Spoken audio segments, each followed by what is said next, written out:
Churachandpurda yuharhakhre ngasi numit jumga matung pung 2:36 taba matamda Churachandpur district Richter scale 3.4 yauna yuharhakhre haina National Center for Seismology gi report amana haire report asina makhatana hairibana yuharhakhiba adugi epicenter asi latitude na 24.35 degree north amasung longitude na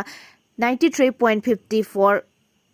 degree east da oike yuharhaba asigi depth na kilometer 12 oike adumoinama ngasi thokiba yuharhaba aduna district asida akai atoi natraga khudongthiba thokibagi report amata laite haina mari reinaba district authority ki maikaidagi phongdorakle Congress na lebak asida ain kaina changlakpa miyoi sing Rahul Gandhi gi yumda Thagadabani himanta Congress na lebak asida ain kaina changlakpa miyoi sing anouba identity pinaba honai haina karigumba ain kaina changlakpa miyoi sing adu Congress na thengnarabadi makhoigi lusingba Rahul Gandhi gi yumda Thagadabani haina Assam gi Chief Minister Himanta Biswa Sarma na phongdokre Assam Congress ki President Suwariba Congress lusingba Gaurav Gogoina hadakta lebak asida ain kaina changlakpa mitop singbu new Assamese haina khangna sakhangadabani haina phongdokkiba wafam asibu Chief Minister asina yamna kana react toroktuna Congress na ain kaina changlakkiba miyoi sing asibu saugatladuna miyoi sing adu mahakki mayumda lepham chapam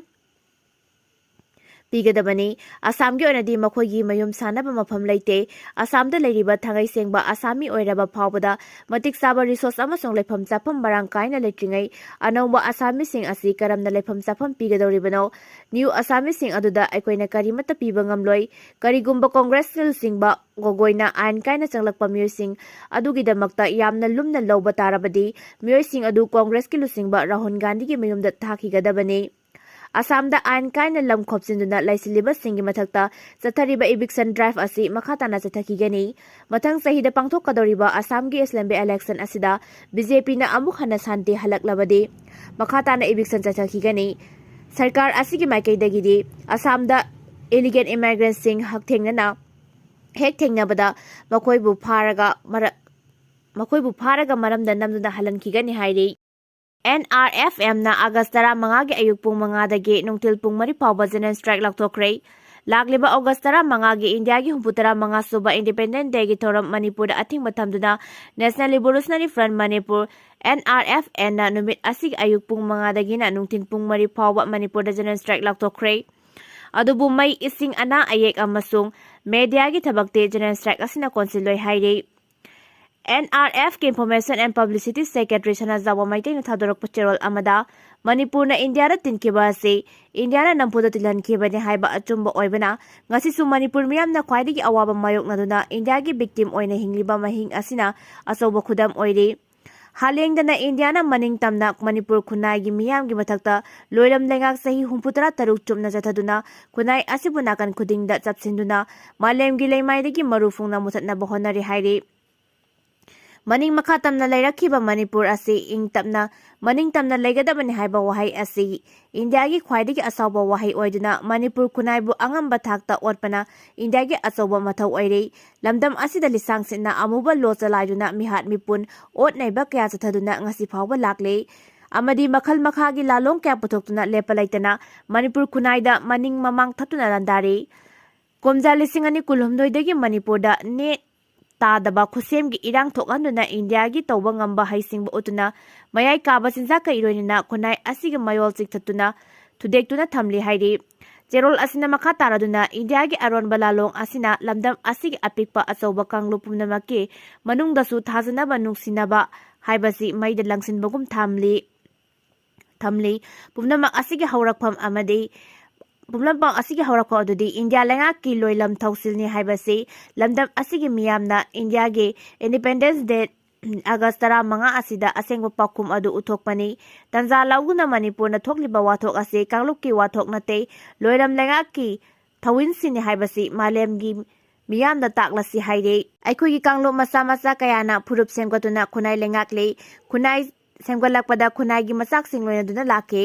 Masi nomada oirakpa nate miron kayana awa ana kaya mayok naraba matungda oirakhibani masibu India na muthatna bathorang lakpa asi karigidam aikoina mayok naroi doribano ngasidi Manipur khunai gi phurup manungda piklaba kanglup manungdasu India gi higayawagi langda thuduna aphapatta khantaba ngambagi wangma lanthoknaduna Asakpa may oirakli haibada haiman bathokloi lamdam asigi chingburoi tamburoi anina lamdam asigi chingpat turenda saktaminaduna ngak senuna chahili sang kya leminarakli bani ngarangi India na ngak senbirak panate adubu ngasidi India gi thoksil makhada aikoigi kunai asi lekha tare khangna lekha tarabani masida chingmi tammi khaitna yaurabani haiba kaubiganu asiguma phibam asida janagana saktuna masu ahungi phiran Manipur leimaida paihanpham thokte amaromda India gi thawjal fangnaba Kwakna wahong matu thepagum Manipur gi mafam kharada numit asigi thoram pakthoknaba sem chariba asi tasengna phamlambadagi hippa chanba thorangni haina su cherol asina phongdorakli Ukilal harup singa manaraga kwa mana lalonbagi damak nongmai kapsin kibani ningtauzam Roben kauba mioi amagi wangjing bazada leba dukanda nongmai kapsin lambagi matangda Kanglaipak Communist Party KCP na wafam kara thamlagli aina thinkrabalup asig Information and Public Relations Secretary M Principal maitaina khuyek pidun thadorok pacherol amana hai ningtauzam Roben kauba mioi amagi wangjing bazada leba dukanda nongmai kapsin lamle hariba thawdo adu party asigi kamre singa sathakibani Roben na Kukilal harup singa Raga kwa mana lalonbagi syndicate amada sarug yaduna leire paisa khara hena fangna bohanabada mahakna hairiba syndicate aduga thobal amasung kaksing ki distributor ki thodang logna lakle serol asina hai mahakna yauriba syndicate Asitran Chapur amasung kang pokpida leiba kuki jo narco terrorist group single lupa khokjau piduna Kanglaipak ta kwamana jada amasung atei mayai kaba nisagi polap sing supply toribani Kanglaipak ta kuki jo narco terrorist singna kanglup ki oiba lan chataba ngamlagli ba ase asigumba syndicate sing asina lepanai dana paisa piba paisa mayam adugi mating na sagalakpa power adunane haibada haiman bathokloi sendong khara yamna phangna bohanabada asigumba syndicate kharana purukki oiba interest ki mayokta lepli haibasu yai haina cherol asina makha tarakle ningthauzam Roben hariba mioi asi party na piba warning ge matungda fawba sendong sauna phangna bohanabada lebak ki mayokta leiriba syndicate aduga chatminariba mioi ama oibana mahakpu makhongda kapna waraknabagi standing order leiribani Adubu masa fangdabadagi atopa mioi sokloidaba moongda mahakki dukanda oina nomai kapsilambani haujiksu mahakpu cherak pinaba party gi kamres sing adumak sem saduna leiri haina su serol asina phongdorakli Exam thaba changbada maheroina lairik amasung ojana class piba nosing pusinba yahalagani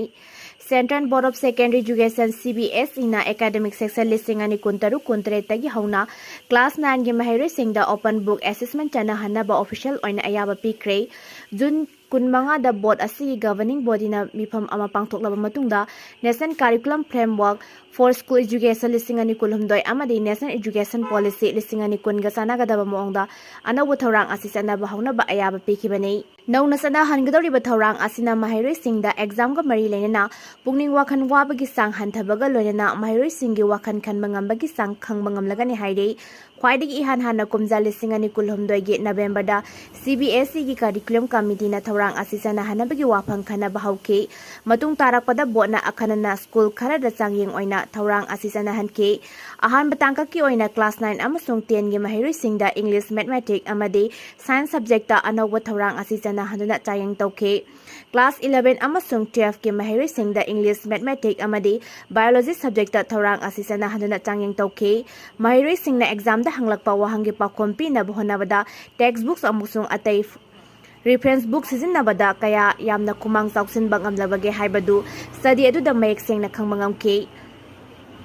sang naina lairik pawa maheroi singdi exam hall manungda textbook amasung reference book ki kana ba loba ngamlani adubu lairik ningthina padaba maheroi singdi textbook pusil halabasu exam da hanglakpa wahangi matik saba pakhompi bang amlamde CBSE na thoranga sisana hanaba honarakli ba asi handakna ahan banate kumjalising ani tara mari tara manga amasung kumjalising ani ga tara taruk tara tareta CBSE na class 9 amasung 11 da tamba maheroi singi damakta open text based assessment chana hanaba thorang lokhatke adubu matamdu da maheroi amasung oja kharana yaning da bawa phongdorakpadagi thorang asi mapung phana chana hankide haradagi hauna pangthoktuna lagliba exam ga manadaba moongda open book assessment chana halabadi maheroi singna exam hall manungda textbook amasung atai reference book pusinba yaragani hiramasi gi matangda report amana hai exam hall manungda lairik pusinba yahalabasu lairik padaba maheroi singde exam da hanglakliba wahang adugi pakum kadai da yawbage haiba khangdaba maramna khudakta pakum piba ngamdabagi khudong sadaba mayok ꯄꯥꯡꯊꯣꯛꯅꯔꯛꯀꯅꯤ꯫ ꯑꯗꯨꯝ ꯑꯣꯏꯅꯃꯛ CBSEꯅ ꯅꯧꯅ ꯆꯠꯅꯍꯜꯂꯕ ꯍꯣꯠꯅꯔꯛꯂꯤꯕ ꯊꯧꯔꯥꯡ ꯑꯁꯤꯅ ꯃꯔꯝ ꯑꯣꯏꯔꯒ ꯆꯥꯡ ꯅꯥꯏꯅ ꯂꯥꯏꯔꯤꯛ ꯄꯥꯕ ꯃꯍꯩꯔꯣꯏꯁꯤꯡꯗ ꯆꯥꯎꯅ ꯀꯥꯟꯅꯕ ꯐꯪꯍꯜꯂꯒꯅꯤ ꯍꯥꯏꯅ ꯔꯤꯄꯣꯔꯠ ꯑꯁꯤꯅ ꯐꯣꯡꯗꯣꯔꯛꯂꯤ꯫